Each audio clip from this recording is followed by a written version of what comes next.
Hi everyone, it's Sue Plum here to share another scrapbooking process video with you. Now today's layout that I am sharing is using the Kitaholic Kits December kit, and it's my first project using this kit. Now if you watched my unboxing video, you would have seen that I was extremely excited at the sight of the crepe paper cut apart paper. That one there with all of those tags, that row of tags in the middle there was what caught my eye. This paper is from the Fresh Bouquet range, and I decided to focus on that paper as the focal point of my design for this page. So you can see I just pulled out a few other papers that did coordinate with it. I had no real plan other than the fact that I wanted to use those tags as a focal point. So I started my page with a little bit of a mixed media background. I decided to use my Distress Oxides, and I just wanted to create a really subtle background for my page. So the colour that I chose there was called Stormy Sky, and I just swiped a little bit of it on my messy mat, spritzed it with a bit of water, and you can see that I'm going to mix it with my finger just to make sure that it's all nice and moist. I know there's a few of you out there that probably dislike that word. So then I just laid my cardstock down over the top and just smoothed it down with the back of my hand there just to make sure that the cardstock absorbs some of that colour. And you can see that delicious watercolory type pattern that I've got there just running across the central part of my page. Now, I did actually decide that I wanted to add another colour to my background, but I'll do that a bit later on and you'll see what I did. So I just set this aside, just brushed it off with a bit of paper, rolled over it with a bit of paper towel there just to dry off a bit of the excess. And then I'm going to set it aside just to dry off and turn my attention to the papers. Now you'll see the photos that I am working with there is a series of 3 photos which I just simply printed as a collage on a standard 6x4, and then I actually cut them into the individual shots. And those photos are of my hubby and my daughter dancing together at her graduation at the end of last year. It was a really beautiful moment, and I took 1,000 photos, so I managed to narrow it down to 3 to put on this page. So here I go. I've got that cut apart sheet out now, and as I said, I am focusing on that row of tags from the center of the sheet there. So I'm just cutting all the tags into the individual tags, trimming off the excess, and I'm going to punch holes in them using my single hole punch, and then I'm going to tie them all off with a bit of baker's twine. This is a technique that I love to do. I love the texture that adding the twine on the tags brings to the page, and when I add my tags to the page, I do like to sort of, bend them up from the page just to give it a bit of dimension. So I'm just sorting through the tags there, having a look at what colours will work with my photos.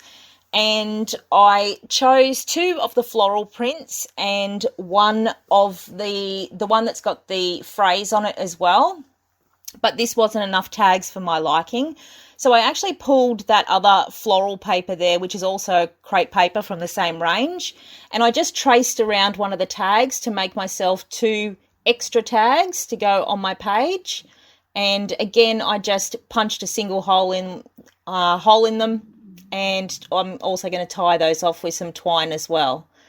Now, my plan at this stage was to use the tags to have like a row of horizontal tags going across the page, and also to place, you can see I was fiddling around trying to work out how I was going to place those photos. I wanted them to run horizontally, but I didn't want them to be symmetrical. I sort of wanted them to be a little bit sort of up and down, just to create a bit of extra visual interest on the page. So there I am tying off all the tags with the twine. I love baker's twine. Am I the only one who loves baker's twine? I did think about using some actual string, or just some jute sort of string for this, but I couldn't go past using my beautiful stash of baker's twine instead. Now, one of the other things that I did do on this page is I actually grabbed some extra little tags from my stash. You'll see me bring those in a minute. They're just some craft tags, and I actually picked up this pack at Kmart. I think they were about $3. And I just find things like that, little finds when I see them in Kmart or wherever I am, cheap shop, or I just grabbed them, put them in my stash because you never know when things like this will work into the layers on your page. Now, one of the things I wanted to do before I started sticking the tags on the page, you can see I've just cut a sort of rectangular piece of pattern paper there. That was one of the Amy Tan papers, and I was using this piece of paper really as the anchor point on my page. Now you can see that I've actually covered up most of the ink that I had on my page there, and that's completely fine. My goal was only to have the ink sort of poking out at the top and the bottom and maybe a little on the edges anyway. So I had chosen that piece to put down on my page as the anchor point where all of my tags were going to work from. Now, this was the point where I decided that my background needed a little bit of extra detail besides just that oxide that I already had on the page. And I pulled out one of the stencils, the Vicky Booten stencils from the Storyteller range that were in this month's kit. And I also decided to use another Distress oxide, that's Spun Sugar, that one. It's a really, really light pink. I chose this colour because I didn't want the stenciling being too prominent on my page.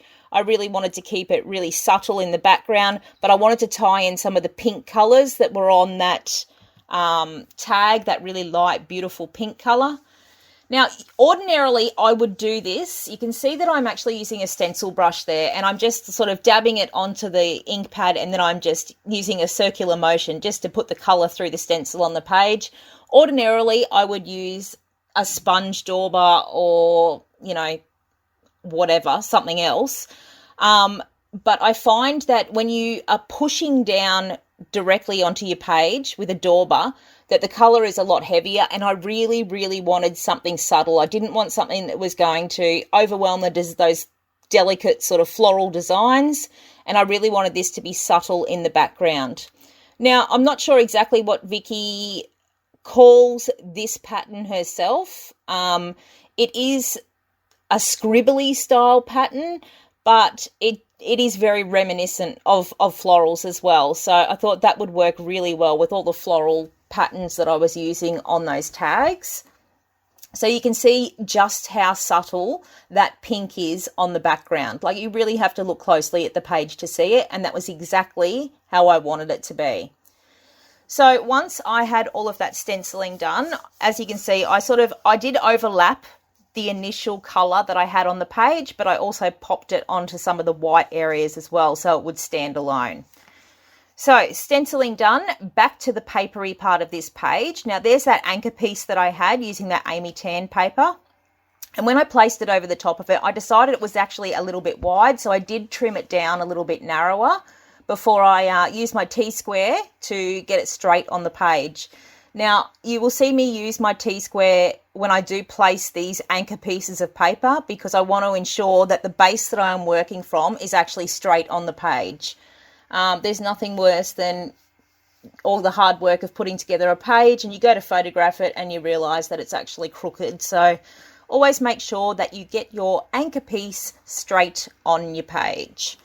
Now, I was going for quite a sort of eclectic, sort of jumbled, layered look with these tags. I wasn't going for any kind of symmetry, and that was the same design that I was using with the photos too. It was just sort of a scattered design, as though they'd just been sort of scattered across the page.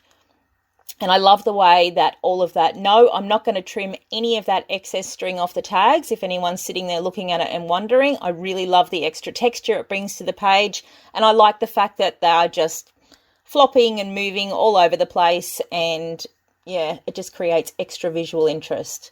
So I was interspersing those pattern paper tags that I had with the little craft Kmart tags. I didn't actually tie twine on there because I didn't want to overdo the twine on the page, and I really just wanted to add those little craft tags in just for some extra sort of pops between the patterns and just to help break them up. And it also helped tie in the colour in the photo, which was the wooden floor of the hall where we were. Yeah. So moving on, I had also put some cardboard behind those photos just to help to pop them up from the background. I didn't actually matte these photos. I usually would matte my photos, but I sort of wanted the photos to flow from one into the next because it was a series. And I didn't want the matte of the photo to break up the flow of those photos. Like I wanted one to flow into the next. So just adding some texture to my page there with some frayed gauze. If you know my work, you'll know that's something that I use quite often. I usually get my gauze from the pharmacy, just a pack of sheets, and then I just fray it up with my fingers and stick it down on the page. If you've watched my videos before, you will also know that I will tell you right here, make sure you use a liquid adhesive to stick your gauze down on the page, because the gauze does not like double-sided tape. It doesn't tend to hold it in place well.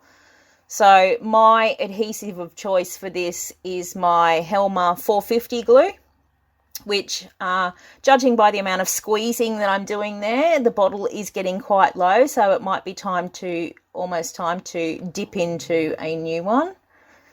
So yeah, popping my photos down on top of the gauze there, and that was then sort of the main part of my page done. Then it was simply a matter of going back and adding all of my embellishments. So when I looked through this month's kit to see what would work, I really didn't want to add too much to this page. You can see how busy those floral patterns are, and I really wanted the tags to be the hero on this page.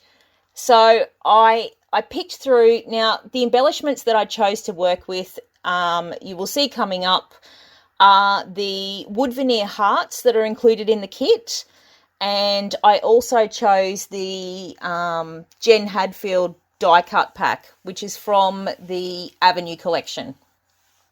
And they were the two main embellishments that I was going to work with. So just, you can see I also added a little bit of foam tape under that tag that has the phrase on it that I added alongside my photos, because just like my photos, I wanted this to pop up from a page as well. Okay, so here we go. This is the Jen Hadfield die cut pack. Now, with this die cut pack, it is mainly sort of words, phrases, labels, all that sort of thing in this pack. It's not really like flowers or many icons or things like that. And you'll know that I like to add text to my page. I like to balance the visual element of my page with text, that people, when their eye moves around the page, they actually have something to read. So I chose these two little flags, one that says celebration and one that says congrats. And initially I'd thought about placing, sort of one, you can see one on one side of the page and one on the other, but that's way too symmetrical for me. So you'll see that I actually move them and place them close together on the right hand side, and my brain felt much better with that. I had to trim a little bit off the congrats one just to tuck it in underneath, but you can see that I've also bent them up away from the page just to help add dimension. Now, along the bottom there, I did actually pull out one of the few icons that are in that die cut pack, which is that cute little bicycle with the basket on the front and the little flag behind it that says enjoy your ride. Now, I know they weren't riding a bike and it was nothing to do with ride, but believe me, they were having a great ride around the dance floor, and so I thought this was appropriate. Now, my poor hubby actually did really well on this night dancing.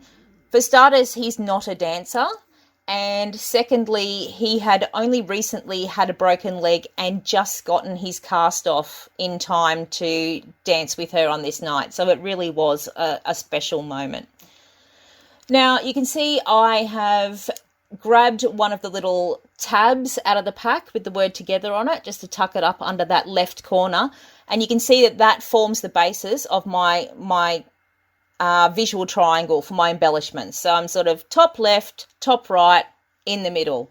Again, you can see the triangle. If you draw the dots, join the dots, between those 3 points, you'll see that they form a triangle around that middle photo, which was the focal point of my page. The way they were looking at each other, it was beautiful. Okay, so once I had those die cuts in place, I did want to add a title to this page, because we had those beautiful Simple Stories foam alphas in there, which is that gorgeous sort of coral colour. And we also had the Rosie Studio, the little tiny puffy alphas, which are adorable.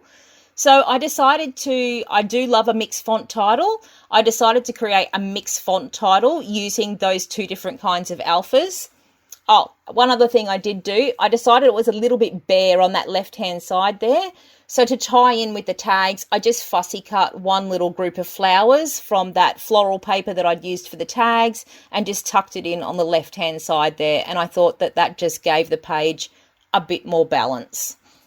So there I go. I've got those wood veneer hearts, which are beautiful. Now, I did say in my unboxing video that I was more than likely going to paint or alter these hearts on my layouts this month. But given that I had used the craft tags and the color scheme of this page, using them raw worked beautifully. So I left them untouched and just glued them straight down onto that page. Now you can see I have obviously used 3 there, again creating that sort of secondary visual triangle and bringing balance to my page. Now, here I'm going to put the title on. So I used the Rosie Studio, the little puffy alphas for the word grad, and then I added the word dance underneath with the simple story ones, using my T-square.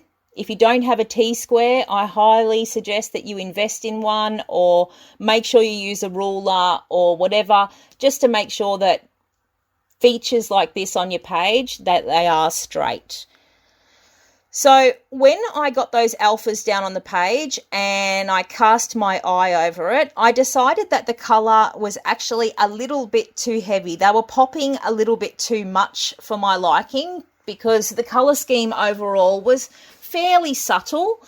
So I just grabbed some white acrylic paint and a small flat paintbrush and just brushed a little bit of white acrylic paint just gently over the top of those alphas, just to take a little bit of the pop out of it and just to tone them down a bit. Like, you can still easily see the colour coming through, but it just stops those alphas from overwhelming the page, and just to make it look a bit more cohesive overall. So once my title was in place and all the elements on my page were in place, there was only a few finishing touches to go.